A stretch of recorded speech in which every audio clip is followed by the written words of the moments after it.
Hi everyone, my name is Jen. I'm an author and a book reviewer, and today I thought we could take a bit of a break from prizes because recently that's what this channel has been. Last week I uploaded a vlog where I reviewed half of the International Booker Prize longlist. The week before was me reviewing all of the Women's Prize longlist, and I love a prize, obviously, but let's take a break this week and do something a bit different. And I want to revisit, I guess, something that's become a series on this channel quite unintentionally, but revisit a revisiting, because I've done this 3 times before, I think 3 times before. I have gone back and looked at a whole year of book hauls on this channel and counted how many books I hauled, worked out how many I haven't read yet, and then gone through all of those books and picked out some to read and then have gone ahead and read them in that video. So far I have done October 2014 to September 2015, which is the first year on this channel, and then 15, 16, 16, 17. So I've done several videos. So today we're going to be doing October 2017 to September 2018, going through all of those videos. I'm not going to play them all here, don't worry. I'm just going to, at my end, go through them, do some counting, do some stats. We'll insert some cutaways so you can see those videos from that time, but I'm not going to subject you to all of them. And then I'm going to pull all of the unread books off my shelves, go through them, talk to you about when I got them, why I haven't read them, and then select a few to read in this vlog. I don't know how many, maybe 5? 5 sounds like a good number. Let's go with that. All right, okay, so I have my computer in front of me here, and I will put the haul playlist in the description box if that's of interest. But we begin with October 2017, where I'm wearing a very, very orange jumper. And in this video, I am talking about 15 different books in this video, and I haven't read one of them. So when I say I haven't read one of them, that is a book that's still sitting on my shelf that I still want to read. All of the other ones I either have read or have DNF'd over the years. So that's one from October 2017 going into November. Bright red lipstick. I used to wear that lipstick all the time. We are talking about, in this video, again, another 15 books, another 15, and I haven't read, again, one of those books. So far, we are doing quite well. In December 2017, I'm wearing my favorite mermaid necklace, and also the black version of this jumper. We can spy a small Christmas tree in the background there. So in this one, let me count, I'm talking about 18 books, and again, I have only not read one of them. January 2018, pink lipstick this time, and had still loads of hair. Look at all that hair. She's showing off with how much hair she has in that video. All right, let me count. Oh, I'm not talking about many books in this video, only 9, and I haven't read one of them again. Moving on to February, I am talking about 10 books in this video, and I have read all of them, so that is very exciting. March, again with the mermaid necklace. That's from Mary Mary, by the way. It's a children's necklace, I think, but I don't care. I don't care. And I think this is probably the beginning of my stripe era, possibly. So March, we are talking about 11 different books, and I haven't read one of them. Are we going to go above 1 in this video? Probably. Okay, April is giving me bowling shirt vibes. Do I mean bowling or darts? I feel like there's some kind of sporty vibe coming off that top, and I'm not sure that I'm a huge fan. Oh, I jinxed myself because we're talking about 15 books in here and I haven't read 3 of them. So there we go. I knew it was going to get beyond 1, which is fine. May, this is one of my favorite jumpers, this bright blue jumper. May, we are talking about 15 books, and again, I haven't read 3 of them, so same as the previous month. June 2018, dungarees. This is the first pair of dungarees I ever bought. Here we go. Stripes and dungarees era. Not much has changed since then, I suppose, over the last 5 years. Okay, in June, I'm talking about 22 books, and I haven't read 2 of them. In July, the dungarees, see, they just never come off. In July, Oh dear. Okay, in July I talked about 19 books and I haven't read 7 of them. That is the highest number so far. Moving into August, and yet again, dungarees and stripes, nothing changing from this point onwards. I have read, or rather I am talking about, 15 books, and I've read all of them. Okay, all right. And there is for some reason, no September book haul. So let me just do some maths. Okay, so from October 2017 to August 2018, I hauled 164 books, and now 5-6 years later, I still have 20 of those books left on my shelves unread. So let me go and pull those books off my shelves and bring them here to talk about. Okay, here are the books. Let us talk about them. Okay, so in no particular order. This one is Death or Ice Cream by Gareth P. Jones. And I remember I bought this book because Sara recommended it to me. I think it was early 2018. My short story collection, The Beginning of the World in the Middle of the Night, had come out autumn 2017, and she said that she thought I might like this because this is a short story collection, and one of the stories is about a funeral parlour that doubles as a hotel. And in my book The Beginning of the World in the Middle of the Night, there is a short story called Aunt Libby's Coffin Hotel, which is, as it sounds, it's a hotel that's filled with coffins. So she thought I would enjoy this. I'm not sure if this is YA or if the cover is just making it look like it's for a younger audience when it is for adults. I don't know, but that is one of them. Then we have this non-fiction book here, which is called The Reconstruction of Warriors by Emily Mayhew. This is a book that I bought spring 2018 because I was invited to give a lecture at the East Grinstead Museum. East Grinstead was the home of Archibald Mackindo, who set up something called the Guinea Pig Club, and it's where the Mackindo Centre is now. He was a pioneering surgeon during the Second World War who helped to reconstruct the faces of veterans who were injured, specifically I think in plane crashes, and he did amazing work which forwarded a lot of surgical work to do with disfigurement, and this is all about that. And I haven't read it yet. I know that Emily is, I think, the granddaughter of a nurse who worked with Mackindo. Yeah, that is correct. I don't know how academic this is going to be, but it is something that interests me and I would like to read it at some point, but I'm not sure that it's one that I'm going to pick up for this particular vlog. Next we have this short story collection, which is by Jess, Arndt, and it's called Large Animals. This is a collection that explores gender, identity.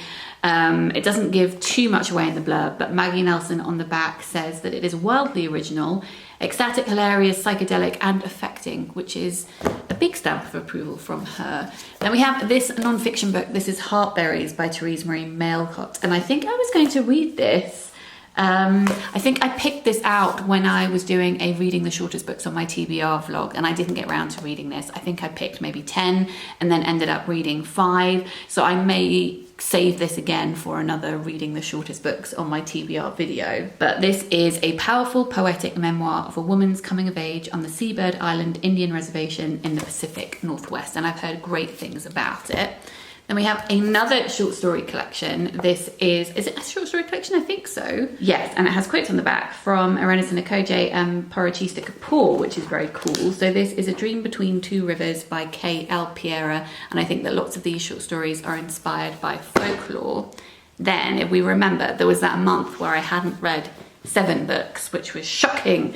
It's not that shocking, but 5 of those books were Fairlight Moderns, and I think that month they had sent me lots, in fact maybe all of the books that they had published. And again, I think I'm going to save this for reading the shortest books on my TBR video. This is them. They're all beautifully published, and they have had a bit of a hit and miss result with me, because one of their books, called The Therapist by Niall Giacomelli, was one of my favourite books of the year when I read it 2 years ago. And then some of them I haven't loved as much. In fact, last month I read 2 of their books and really didn't enjoy them much at all. So because I've read some of their lists very recently, I don't feel hugely drawn to pick up more of them right this second, but let me tell you what they are. So this is Travelling in the Dark by Emma Timpney. This one is about a woman called Sara who's travelling with her young son back home to her town in the south of New Zealand, and then an earthquake hits. Then we have Sophie Van Llewellyn's Bottled Goods. This one says it is about Alina's brother-in-law who defects to the West, and then she and her husband become persons of interest to the secret services, and both of their careers come grinding to a halt. Next is this one, which actually maybe I do want to read in this video. It's called The Driveway Has Two Sides by Sara Marchant, and this is about a woman who moves somewhere new and then the neighbours keep gossiping about her.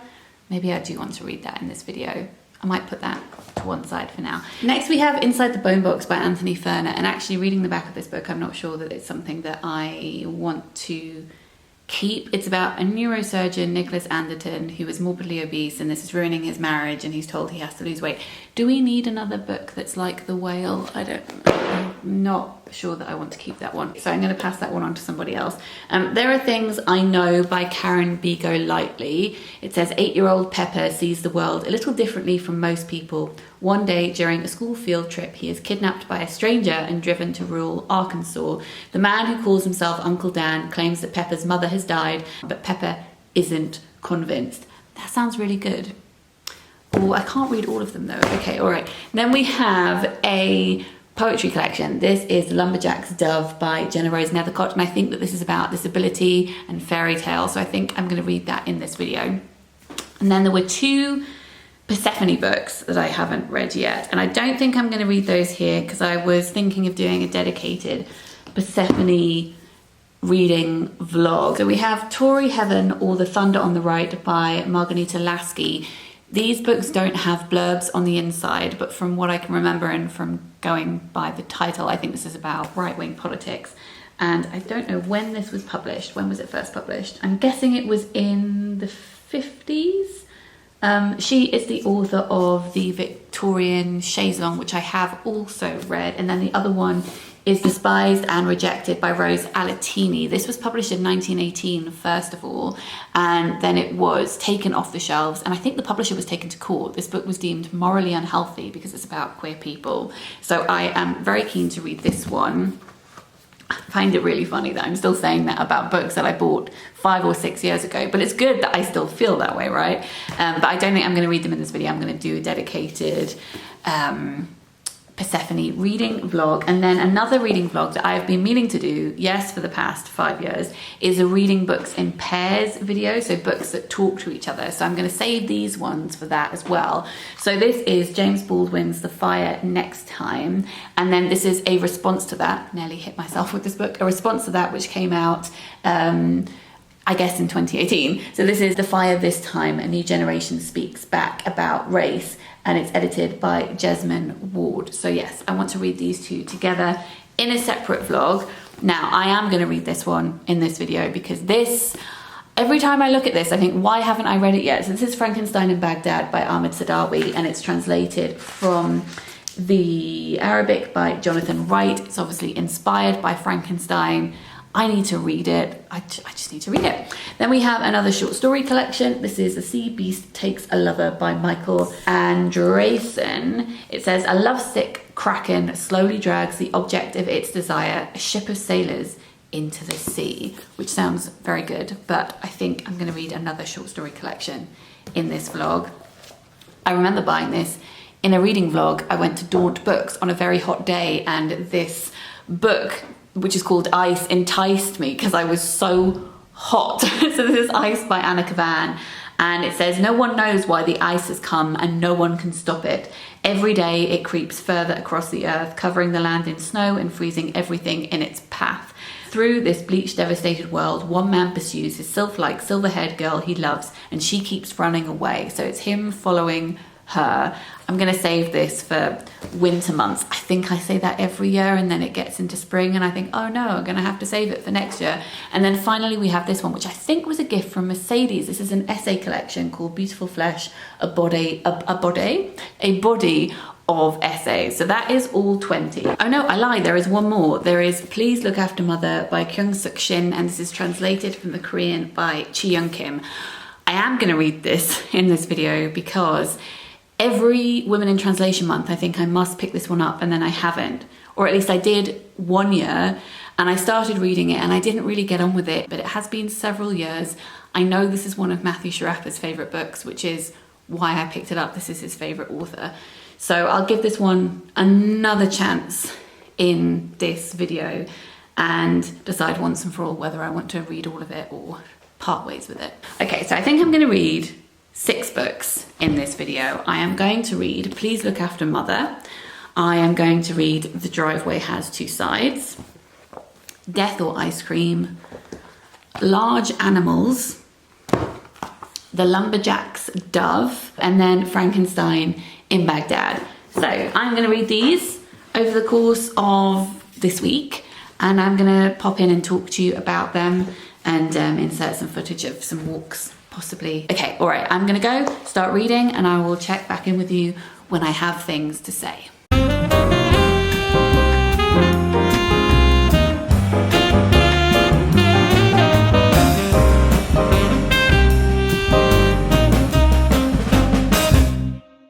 This video is not going to end up being as vloggy as I had hoped it was going to be. And by vloggy, I mean taking you out for walks and doing some cooking. I actually still want to do some baking, which will be included in this video alongside bookish chat. But as you can hear, I'm not that well. I'm okay, but like, I haven't been up and about. I've mostly been in bed and I haven't been outside. 1, because I haven't been up to it, and 2, that would be rude. I know that sharing is caring, but I think, you know, keep this one to myself as much as possible. As many of you I'm sure know, Mr. M has been working from home these past 3 years because he could with the job that he does, but also because of my disability I was on the shielding list, so we've been shielding and being very careful until, well, I still am, but he got a new job last month, and his job requires him to go into the office 2 days a week. So even though he's masking up on the tube and stuff still, they don't wear masks in the office. So inevitably, it's a few weeks later and he has brought home a plague. Not the plague, but a plague. And he recovered very quickly, but my body, being what it is taking its time. So I wanted to mention that because, I had to. You can hear it, but also I know that there are other disabled people and fellow shielding people watching this channel, and I know how difficult it is to even have these conversations anymore. To feel seen or considered is very difficult, and I also know that in our position, we've been able to choose to shield as much as possible, and whilst that's been really difficult and continues to be very difficult, not being inside with other people and all that stuff, is a choice we were able to make because of the position that we are in. And I know that not everyone has been in that position, or other people have had to make this change a lot earlier than we have. And some people were doing this pre-pandemic too. So I fully acknowledge that, and I send love to everybody. Yeah, I'm really just glad also that this didn't happen last month, because then my operation would have been cancelled. And that's the thing, that we've had to continue being so careful because of all the medical procedures I've been having, which would have been cancelled if I was sick. So at least that didn't happen. Obviously, I've just recovered from surgery, so I don't enjoy feeling like this now, but better now than last month. Also, why did nobody tell me that the blackcurrant strepsils are far superior to lemon and orange strepsils, which is all I've ever had before? Why did no one tell me that? I feel like that's the secret people have kept from me, and I'm quite annoyed about it, but at least now I am aware. All right, so I have read all of the books that I spoke to you about in the last clip, and I want to talk about them, but I don't just want to review them. I kind of want to have a discussion about, because it's a question I get asked a lot, how my reading taste has changed over the last 5-6 years, and whether or not I think I would have enjoyed these books more or less had I read them when I bought them as opposed to reading now. It's hard to analyse that, I think, but we can attempt it and then kind of extrapolate from that whether there's anything I want to take forward into my future reading. So I'm going to talk about 3 of them now. Then I'd like to make some cinnamon buns because I've got a craving, and then we can come back and talk about the last 3. So that is the plan. Let's talk about Frankenstein in Baghdad by Ahmed Saadawi first, and this is translated from the Arabic by Jonathan Wright. This is something that takes inspiration from Frankenstein, and I love that. One of my favourite books of all time is Poor Things by Alistair Gray, which also plays around with the format of Frankenstein, framing it as a factual document within these meta layers, and that's what Frankenstein in Baghdad does as well. And as a side note, a tangent, Poor Things is being made into a film at the moment by Yorgos Lanthimos, but also the script is being done by Tony McNamara, who did The Favourite. I mean, Yorgos and Tony did The Favourite together. So I'm very excited to see how they handle the adaptation of that. But if anyone liked The Favourite and hasn't seen The Great, that's something that Mr. M and I have been watching this week. It is a TV series. It's currently on, I think it's on Apple TV, by Tony McNamara, who wrote The Favourite, and it's very much like The Favourite, and it's very silly. Anyway, that's a separate recommendation. Let's get back to the book. So Frankenstein in Baghdad has that meta-layered framing that Frankenstein has, presenting this book as a text that has been found about a man called Hades, which is a play on Hades, a god of the underworld, who's gone around Baghdad collecting body parts from people who've died from bombs, and has created this Frankenstein corpse, which then goes missing. And after that, there are rumours of someone murdering people, a body who cannot be killed. There are so many characters in this book. At the beginning, there is a character list, and I'm not going to lie, whenever I see that at the beginning of a book, a character list or a family tree, my heart kind of sinks. But I think it works in here because it is a very fragmented narrative, and we're getting lots of different people's perspectives and experiences, and that reflects the Frankenstein body that's being created. Lots of different stories coming together to form a whole. The whole thing is an allegory asking us who gets to tell these stories, who do they belong to, where does the power lie? It's a Frankenstein storytelling, a story that takes on a life of its own that mirrors propaganda. The area that these events take place in is called In Bataween, which is, I think, supposed to sound like in between, these liminal spaces, these uncertainties, the space between life and death, truth and fiction. And some of these characters have moments where they observe themselves, either quite literally if they're having an out-of-body experience, or they're recalling events and watching it as though they are an observer, creating this distance which reflects shock and trauma. The fractured nature of the novel not only reflects that coming together of stories, but also fractures and pain within a war-torn place. And I liked this book, but it's one of those books where I enjoyed the premise of it and what it was attempting to do more than the actual story itself. Do I think I would have enjoyed this more had I read it 5 years ago? Yes, and the reason I think that is because in many ways this book reminded me of The Seven Moons of Marley Almeida by Shin Karunatilaka, which won the Booker Prize last year. That's a book that's about Sri Lanka, and it's about war in Sri Lanka, and it's about a man who dies and then is trying to find his body in the afterlife. And a lot of this book is about wandering souls, people trying to ground themselves, become rested and settled, be at peace. And I think that there are so many similarities between this book and that one, which is obviously not this book's fault because this came out way before The Seven Moons of Marley Almeida. I would be so surprised if that book wasn't at least in part influenced by this. But you know how it is, if you read books, you can't help compare them.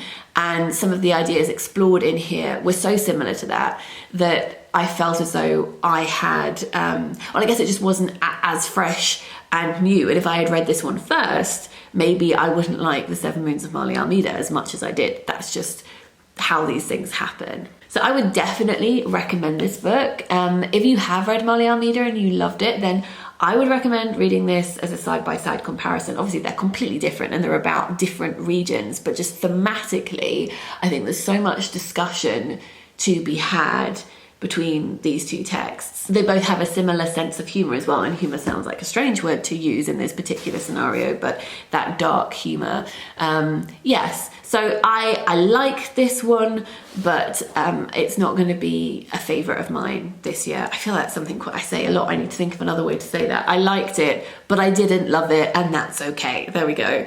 Then I started reading this one, but I DNF'd it. This is The Driveway Has Two Sides by Sara Marchant. As I mentioned in the first clip, I have such a hit and miss relationship with Fairlight Moderns. Some of the stories are brilliant. Some I feel as though They needed more editing, more teasing out, and the writing style in this just wasn't to my taste. So I've will be passing this one on to somebody else. And then finally, for these 3 books, I read Death or Ice Cream by Gareth P. Jones. As I said, this is the one that Sana recommended to me because it has a short story in here about a hotel where that's a funeral parlour, and in my short story collection The Beginning of the World in the Middle of the Night, there is a similar premise, and actually these books, my book and his book, came out at exactly the same time, and I find it really funny that happens sometimes. But this is YA, whereas mine can be read by teenagers but is primarily for grown-ups. This is an interlinked short story collection set in this weird town, and I would recommend this for fans of Neil Gaiman and Terry Pratchett. It has that sense of humour that I think you would really gel with if you enjoyed their work.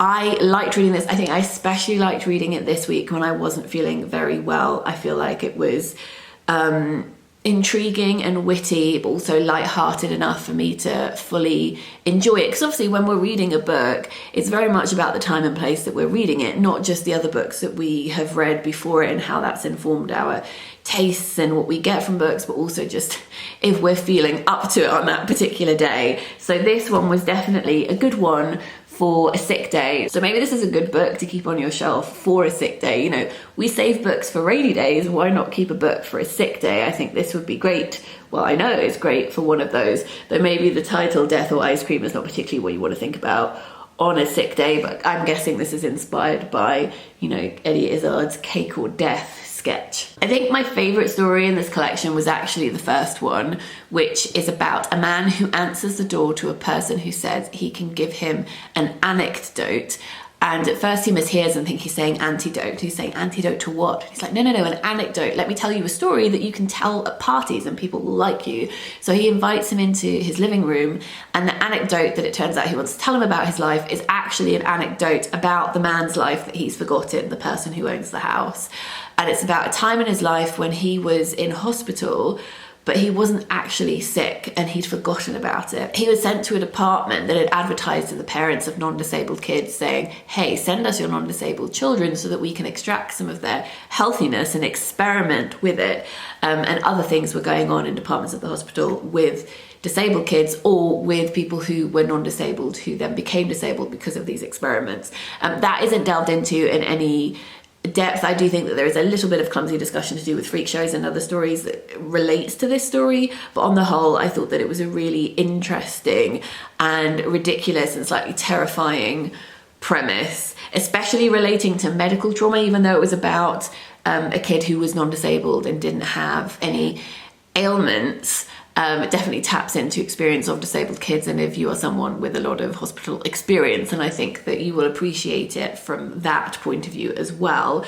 A few of these stories, because of the humour, kind of relied on a twist at the end or a moral flip. I mean, not as in these are moral tales that are telling you how to behave, but playing around with fairy tales, anti-moral tales almost, actually.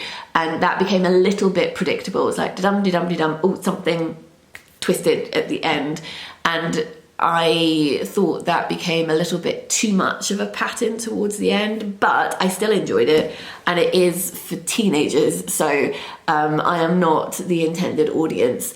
I think that kids would really, really love this, and I said if you're looking for a book to keep on your shelf for a sick day, I recommend this, and thank you, Sana, for the recommendation. All right, so those are the 3 books I'm going to talk about now. Let's go make some cinnamon buns, and then we can come back and talk about the other 3. Oh, and also, if I'd read this book 5 or 6 years ago, I think I would probably have the same feelings. And given that I read it on a week when I was sick, I think I read it at a good time. It was a good time to have read it, so that's nice to know.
Oh, the light is fading quite a lot, so let me chat to you about these final 3 books. So one of them was The Lumberjack's Dove by Gennarose Nethercott. And this has been recommended to me quite a lot because it is a poetry collection. Well, actually, it's a long form poem about a lumberjack who cuts off his hand, and then the story splits in 2 to reflect that severance. And in one part of the story, he goes to a hospital where they try and medically reattach his hand, and in the other part of the story, he goes to a witch doctor who tries to magically reattach his hand. And I like this. I think I especially liked what it was doing with regard to storytelling motifs, looking at how a certain point in your life can split. I mean, obviously any point in your life can split a narrative in 2, but how you can almost slow time down and watch the possible scenarios play out in front of you, and how that also reflects the history of folklore and fairy tales, because storytellers will take one tale and they'll adapt it and tell whatever version they want to spread in their local communities. Spread sounds like an illness-based word. Stories as contagion, that's not really what I mean. It's interesting how stories adapt and evolve. So I enjoyed it from that point of view. It reminded me quite a lot of The Witchery by Jennifer Calkins, which is, again, a long-form poem which is about a girl with a cleft palate who, if I'm remembering correctly, goes underground through a tree and then goes on a series of adventures. But the one thing that held me at a distance with that book, same with this, is that disability or limb difference is used as this ethereal, interesting thing to play around with. And yes, that's definitely something that's very prevalent in fairy tales. But what I really love is when we can use fairy tale elements and disfigurement and deeply explore those things and add that realist element of disfigurement to the stories, as opposed to just this interesting add-on. And I'm not sure I was completely sold on that aspect of this book, but I'm very happy to have read it. Another book that I read was Large Animals by Jess, Arndt, and this is a short story collection looking at gender and identity, relationships, love, transitions in lots of different ways as well. Subject matter wise, I loved what this book was exploring, but writing style wise, it wasn't particularly my cup of tea. Most of the short stories in here are only a couple of pages long, and it feels like you get a very brief glimpse at a person. And also it's very hazy writing, almost hallucinating these memories as if they don't want to look at them too closely. A bit fever dream-y, a bit like Emma Cline's The Girls. And I don't always love that because it creates a huge distance. It can be alluring, but that distance was maintained throughout. And for me, I much prefer writing that draws you in and lets you sit with characters and really get beneath their skin and feel things alongside them, as opposed to observing from the other side of the room. So I can absolutely see why people would love this. And I would be tempted to pick up something else this author has written in the future just to see how their writing has changed over time. If it has, yes. There was lots to admire about this book. And finally, I read Please Look After Mother by Kyung-sook Shin, which is translated from the Korean by Chi-young Kim. This is the story of a mother who has gone missing. And as I mentioned in the first section of this video, this is told in second person. At least in the first section, it's told in second person. So that's saying you thought this, you thought that. And that you is about the daughter of the mother, who is a writer. And then we also get some sections written in third person when we're following different members of the family. And I got on with this better than I did the first time I picked it up. Obviously I did because I finished reading this book, but unfortunately it still wasn't one that I loved. I thought there were lots of interesting things here that the author was doing, and I think maybe I was gonna say issue. Issue sounds very dramatic. I don't mean issue, but maybe the thing that stopped me from falling in love with this was that I felt as though I could see what the author was doing a little too clearly, and I thought that's very clever, but I don't want to be noticing it all the time. So the mother of this family has gone missing, and the children are trying to find her, as is her husband. But they're not only trying to find her literally, they're going back into their childhood memories and trying to find their mother in those and try and pinpoint who she was as a person and what they actually think of her. So they've lost her both literally and figuratively. And having some of this told in second person, again, like with Frankenstein and Baghdad, means that characters are having these almost out-of-body experiences, looking at themselves and observing their relationships with other people. Having some parts in third person perhaps shows a greater distance again, like first person, second person, third person, and all the rings that have accumulated around this mother when we're looking at relationships. And I thought that that was really fun. It's all about degrees of separation, right? And it also has that theme of wandering soul, that belief in the wandering soul, which links back to Frankenstein in Baghdad, but also more specifically with a book that I reviewed recently, which is called Wandering Souls by Cecile Pin, and a soul that is wandering because its body hasn't been found by family members and laid to rest. The mother in this book has been doing this disappearing act for years. So first she doesn't want to be in photos, then she says, actually, let's not celebrate my birthday, let's just celebrate your father's birthday, let's do it together so that not everyone has to come home at the same time. She's been shrinking herself as a character, as an individual for her whole life, and there is definitely a great sadness to this book, and I think that it's saying important things about sacrifice and affection and memory. It has something that I really love in books, where you'll see one specific scene from someone's point of view and completely side with them, and then you'll see the same scene from someone else's point of view and go, oh no, I understand what you mean now. Oh, I can see both sides. And I think the book that perfectly illustrates that for me is Girl, Woman, Other by Bernardine Evaristo. I don't think I've ever seen it done more brilliantly than in that book.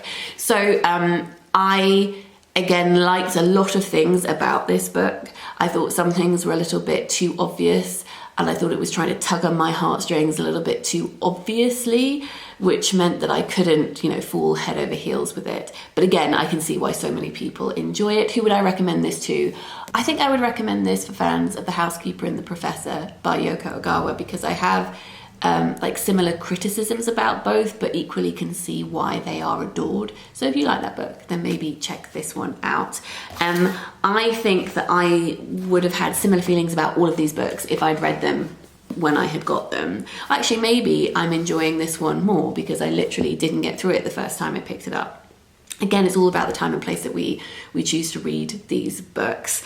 Thank you for joining me for this video. I'll list the books that I've mentioned in the description box down below. I'll also put the cinnamon buns recipe in the description box down below as well. I would love to know if you have read any of these. Have you ever done similar experiments like this? We can do another one next year. I tend to do these every year, so it's always 6 years in the past, because if I keep doing them really regularly, I'll get very up to date. And obviously, if we look at the books that I haven't read, say from last year, there's gonna be a lot of them. But if we keep it so that it's always 6 years in the past, hopefully the number remains quite small. And I don't think I can draw any strong conclusions from doing this experiment, because yes, I feel like today's video didn't bring forth any books that I absolutely adored. I'm very happy to have read most of these books, but none of them are going to be books that I want to shout about from the rooftops. However, when I have done this in the past, I have discovered favourite books such as the Hopkins manuscript by R.C. Sheriff. So I think that maybe enthusiasm for books that linger on our shelves can dwindle, but we can absolutely reignite those when we get to the contents of the book itself. So yeah, things to think about. Thank you very much for joining me. If you like this video and you're new to my channel, please do consider subscribing. And if you like my content and you would like to support me on Patreon, that would be amazing. Patreon is a place where you can tip creators, throw $1 in the tip jar. There's a bit of extra content over on Patreon as well. And support over there allows me to keep creating free content for everybody on here and funds my time making it accessible, making captions, all of that good stuff. I'm sending lots of love to you all, and I'll see you for another video next week. Bye.